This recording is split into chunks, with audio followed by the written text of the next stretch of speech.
Ça faisait déjà un moment que je souhaitais aborder ce sujet. L'industrie du X et plus généralement l'industrie pour adultes constitue un pan non négligeable du monde de la réalité virtuelle. Et autant j'étais déjà au courant pour les films pour adultes en réalité virtuelle, autant j'ai découvert qu'il y a tout un tas d'applications de cette technologie dans ce domaine. Bien sûr, vous vous en doutez, il n'y aura aucune nudité dans cette vidéo. Comme pour mes précédents VR Impulsum, le but va être de vous montrer l'usage de la réalité virtuelle dans un domaine donné. Bonjour et bienvenue pour ce nouveau numéro de VR Impulsum. Aujourd'hui, on va parler de l'utilisation de la réalité virtuelle dans l'industrie pour adultes.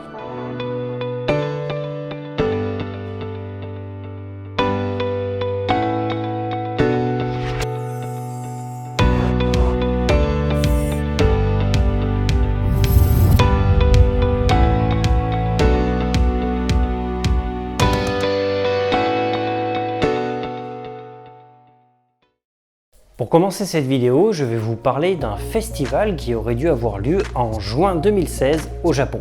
Le Festa VR Festival a été organisé à Tokyo dans le quartier de Akihabara, bien connu des fans du Japon. Il devait permettre au grand public de voir les dernières innovations en matière de réalité virtuelle pornographique, que ce soit les jeux vidéo, le hentai ou même les accessoires. Le truc, c'est que les organisateurs n'avaient absolument pas anticipé l'engouement qu'allait provoquer ce festival. Peu de temps après l'ouverture, le festival a fermé ses portes car la police n'arrivait plus à gérer la foule trop importante qui attendait à l'extérieur. Malgré tout, quelques chanceux ont pu quand même profiter des quelques heures pendant lesquelles le festival a fonctionné et donc différentes photos ont circulé sur internet. À ce jour, je n'ai trouvé aucune information confirmant que le festival a été décalé ou organisé à un autre moment. J'ai l'impression qu'ils ont fini par renoncer. Et on va continuer avec quelque chose de plus classique, à savoir les films. D'une manière générale, l'industrie des films pour adultes a accompagné les différentes évolutions technologiques. Elle aurait contribué à la victoire du VHS par rapport au Betamax dans les années 80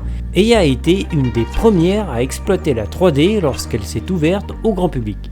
Il n'y a donc aucune raison pour qu'aujourd'hui elle n'exploite pas la réalité virtuelle.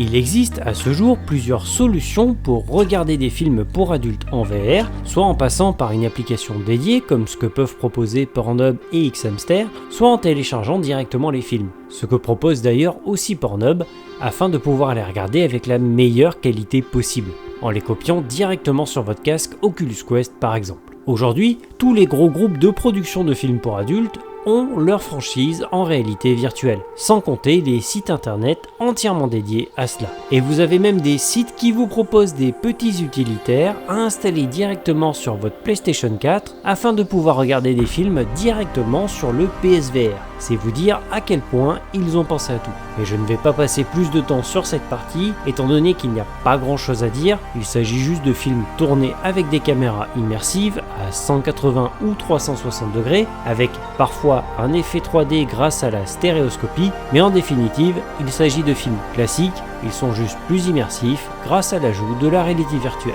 Ce dont je vais vous parler maintenant est un détournement d'accessoires prévu pour que les couples fassent l'amour à distance. Dans les années 90, on aurait appelé ça du cybersex, mais aujourd'hui, on appelle ça de la télé-dildonique. Je ne suis pas spécialement prude, mais j'ai découvert énormément de choses en faisant mes recherches, notamment ce terme qui désigne des accessoires connectés, aussi bien pour les hommes que pour les femmes, et permettant de simuler l'acte sexuel, mais à distance. Ces mêmes accessoires sont de base utilisables via une application sur votre téléphone portable, au travers de laquelle vous allez procéder à différents réglages, voire vous pouvez prendre deux accessoires qui vont communiquer entre eux. Je ne vais pas vous faire un dessin, mais grosso modo, vous avez un accessoire d'un côté qui est utilisé par une personne et un deuxième accessoire qui est utilisé par une deuxième personne. Et en fonction de ce que la première personne fait sur le premier accessoire, les vibrations vont être modifiées sur le deuxième accessoire. Et il n'a pas fallu très longtemps pour que les industriels récupèrent cette technologie et l'incorporent directement dans des films en réalité virtuelle. En vous connectant directement sur un site compatible avec votre accessoire et en téléchargeant soit une application sur votre smartphone ou un plugin directement sur votre ordinateur, l'ensemble des actes se produisant à l'écran l'écran seront retranscrits directement dans votre sextoy. Et vous n'avez pas idée du nombre de marques différentes qui fabriquent ce type d'accessoires et le nombre de sites internet permettant l'usage de ces accessoires. D'ailleurs, la plupart des expériences de ce type que j'ai pu trouver fonctionnent en réalité directement avec les smartphones. C'est aussi pour cela que les vendeurs de sextoys proposent aussi des bundles avec des casques permettant d'accueillir directement votre téléphone portable. Ce dont je vous parle se pratique uniquement via votre smartphone ou en PC VR. À ma connaissance, il n'existe pas une application pour le Quest permettant tout cela de manière autonome. Après, il vous reste Airlink et Virtual Desktop.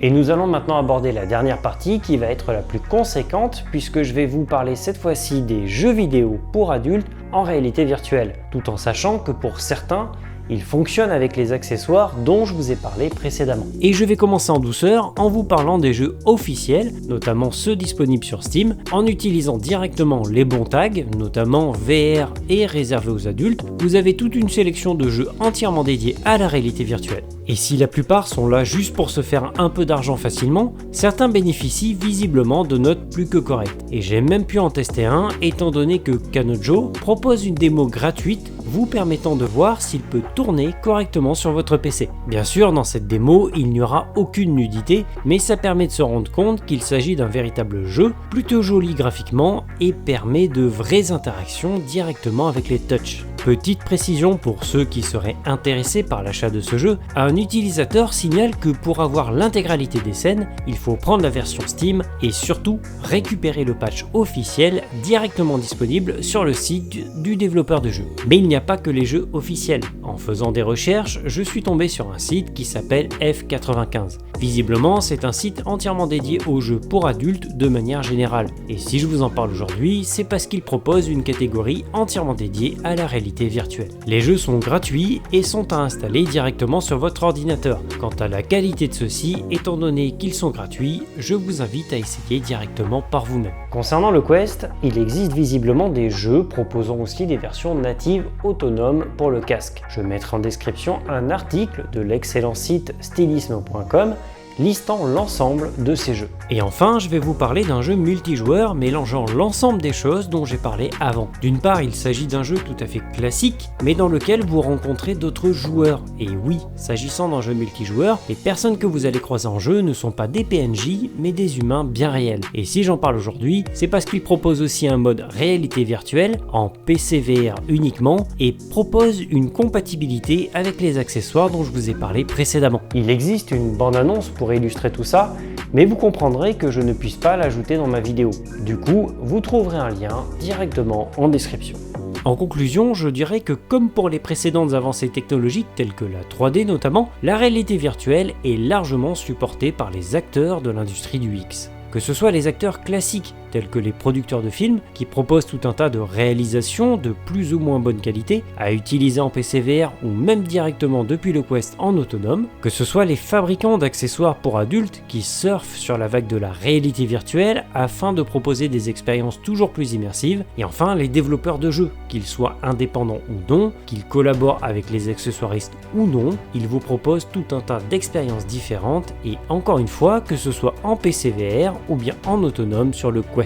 Par contre, en dehors des jeux sur Steam et les jeux disponibles sur le site dont j'ai parlé précédemment, la plupart du temps tout cela nécessitera un abonnement, plus ou moins cher en fonction de ce que vous déciderez d'essayer. Il ne faut pas perdre de vue qu'ils sont là avant tout pour se faire de l'argent et qu'ils ont conscience que de surfer sur l'industrie pour adultes est le moyen le plus rapide et le plus simple de faire un maximum d'argent rapidement. Et je tiens à ajouter qu'il n'y a absolument aucun jugement de valeur dans cette vidéo. Chacun est libre de faire ce qu'il veut avec son corps et soyons honnêtes, cela ne fait de mal à personne, en dehors des éventuels cas d'addiction qui peuvent être accentués par le côté immersif de la réalité virtuelle. J'espère que ce sujet vous aura plu, et même si je souhaitais l'aborder depuis un certain temps, je ne savais pas trop comment l'amener. Comme d'habitude, n'hésitez pas à laisser des commentaires, à vous abonner, et moi je vous dis à la prochaine pour un nouveau numéro de VR Impulsum.